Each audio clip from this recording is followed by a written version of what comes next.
This is your Vigilant Liberty Radio News from Independent Journal Review for Friday, February 6th.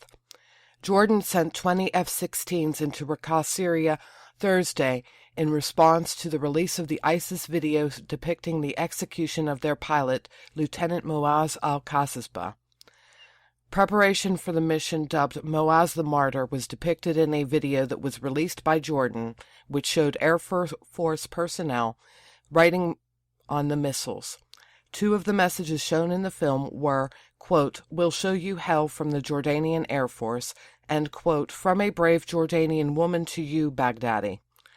Jets flew over al-Qasasbeh's hometown after their mission out of respect for their fallen comrade, and Jordan vows this is only the beginning. In related news, Fox News is being criticized for making the full video of Moaz al-Qasasbeh's execution available online. The contention is that the network is doing this as a stunt to get views and ratings. Fox News Executive Vice President John Moody told Mediaite, "Well, this is a moment unlike others that we've seen associated with ISIS. The barbarity has always been well established, but this is something that has already been and will continue to be a galvanizing moment for the Kingdom of Jordan.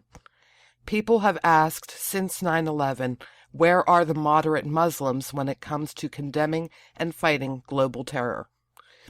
And the King of Jordan is showing, through his bravery and actions, that it's there.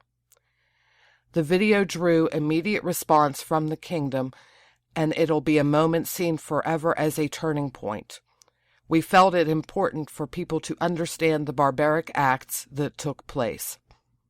Fox News remains the leader in ratings among cable news channels in the U.S.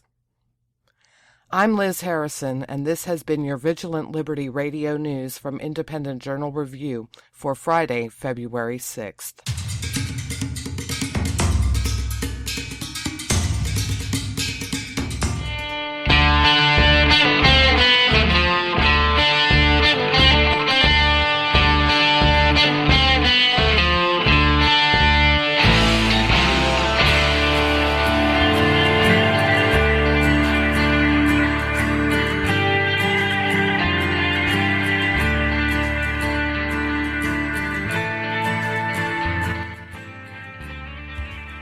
Awesome. As are we. So welcome back to the Sounds Right show here on Vigilant Liberty Radio. I'm Scott Hounsel. That's Jen Van Laar. Joining us today is Kira Davis, who's here to share with us all of her wonderful knowledge about everything that is here, that is happening in the world and in media. But one of the things that we wanted to kind of talk about that Jen brought up during the break is the Bobby Kristina. Bobby Kristina. Do you have any information on that for us there, Kira? I've been faithfully monitoring the interwebs. A lot of people might know this about me, but I'm a celebrity news junkie. I love the gossip pages, and I focus a lot on pop culture. And so, about a year ago, I wrote a story on Whitney. After Whitney Houston's death, I wrote a story for AmericanCurrency.com, which is Dr. Ben Carson's online magazine, through the Washington Times. And it was about celebrity culture and how we idolize celebrities and how these are really just broken people. You know, we idolize them and we take their word as gospel, and we love seeing interviews about, well, how do you stay thin and how do you stay focused and how do you keep your marriage strong? And you know, there's always somebody on the cover of People magazine say, well, you have to learn to love yourself and blah, blah, blah. But really, these are broken people. Hollywood is an industry that functions on dysfunction. And this incident with Bobby Kristina Brown is just, further proof chaos begets chaos. I mean, she's born into a chaotic home, a chaotic relationship, not to mention two mega celebrities who, that type of focus that laser focus on your life can be disrupting and disconcerting. And I think it's just tragic that she wasn't able to escape the pitfalls of her parents. And it's just so sad to see. Jen, we have a mutual friend online that was on my show on FTR Radio a few months ago, Jake Pentland. Yes. Yes, who is the son of Roseanne Barr, and also does an online radio show, and he's produces reality TV. And I had Jake on to talk about, we talked about this after Whitney Houston's death, about celebrity culture. And one thing he said was that the thing he learned growing up around celebrities, once, I think he was about 10 or 11 when his mom really made it big. He said the thing he learned is people look at these celebrities like they're more than, that like there's something special about them. But he was like, they're just regular people who have found a way to make their names popular. But other than that, they have all the same issues that other drug addicts or alcoholics or sex addicts have. He said Whitney Houston was a crackhead. She was just a crackhead who can sing. And sometimes crackheads can sing. You know? She was an extremely talented crackhead. She was. And so sadly, she passed on that legacy to her daughter.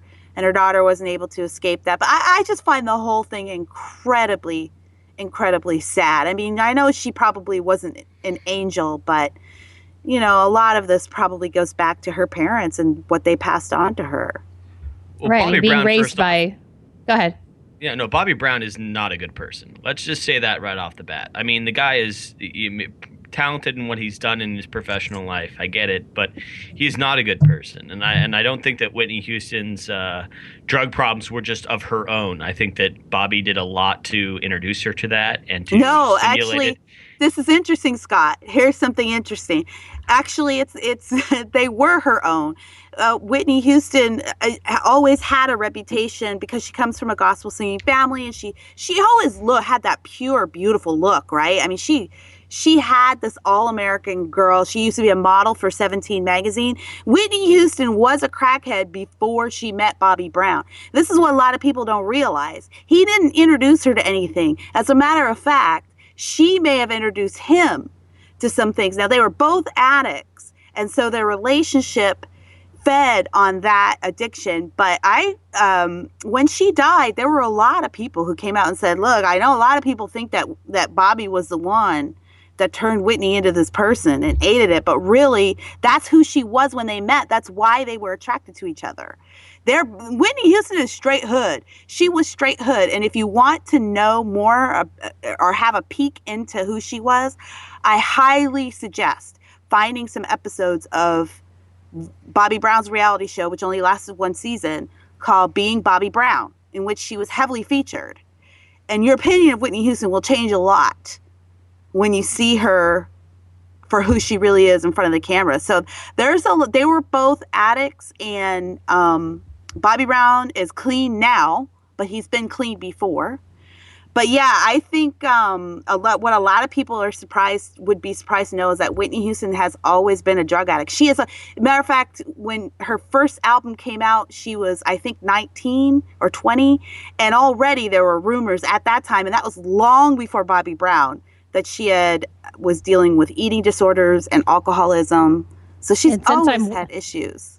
Since I'm way older than both of you, I actually kind of remember that.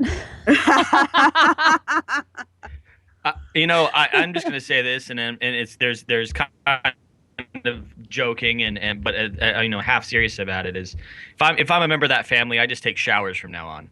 Like, just stay away from the bathtub because it just isn't working out well. I mean, and I'm not trying to be like rude or make fun of it, but I mean, there's certain things like, that you see that go on and on and on in a family, and I don't believe in like curses or in the rest of that, but I'm just saying like there's certain things that I just stay away from in the future because it's just not a situation I want to start feeding. Stay away from the drugs.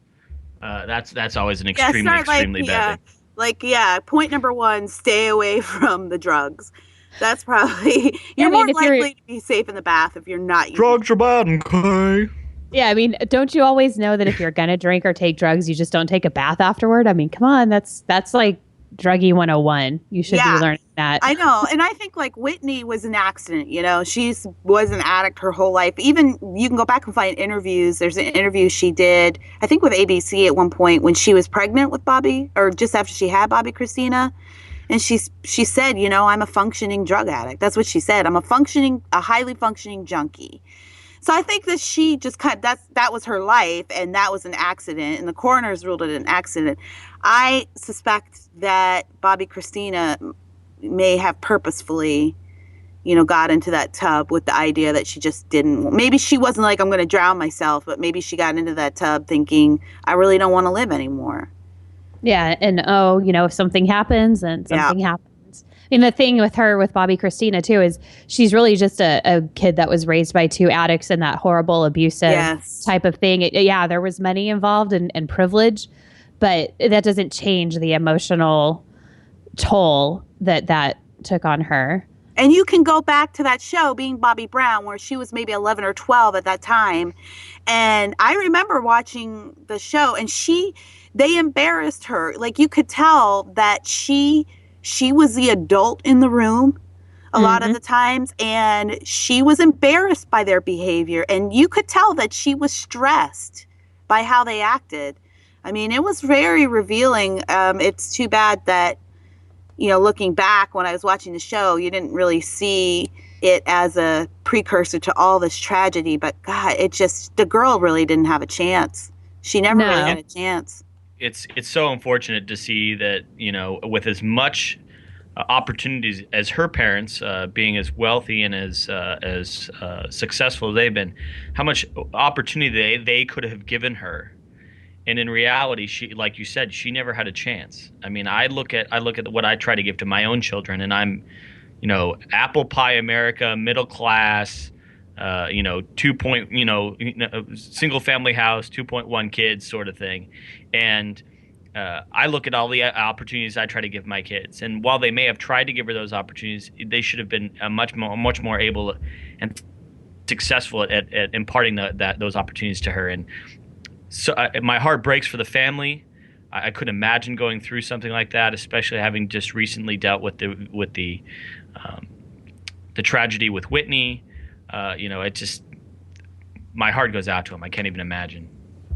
I agree. Yeah. It's a sad situation.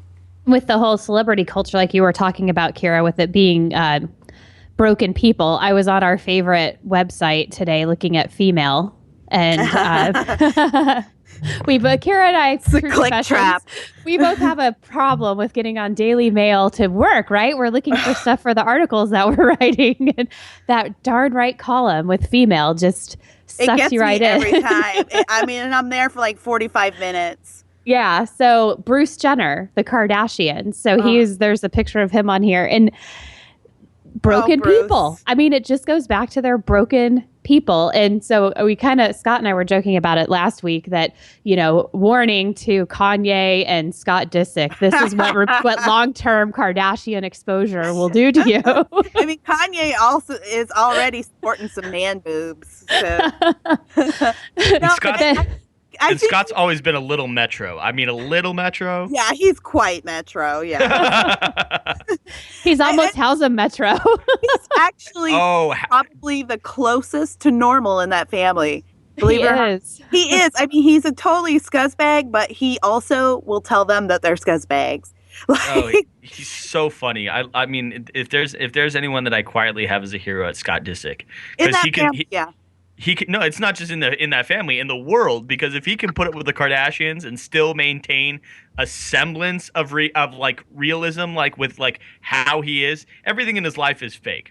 But he's able to say like, "Hey, that's bull crap." When he sees bull crap, he calls it as bull crap. I'm like, give the guy some credit. I mean, wow. So, I also thought that it could just be that that the mom, her name is blanking right now. Chris. She pays so much attention to the girls and the women in the family that Bruce was like, I'm going to get her attention now.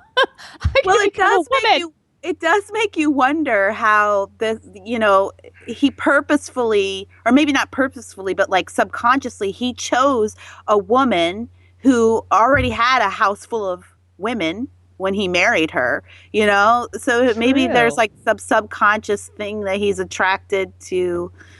I don't know. This is too much for me. This is Bruce Jenner. Like, he used to be a man. Epitome of manhood in America. And now box of Wheaties. On the box of Wheaties, like manhood. And he's a decathlete, and that is considered the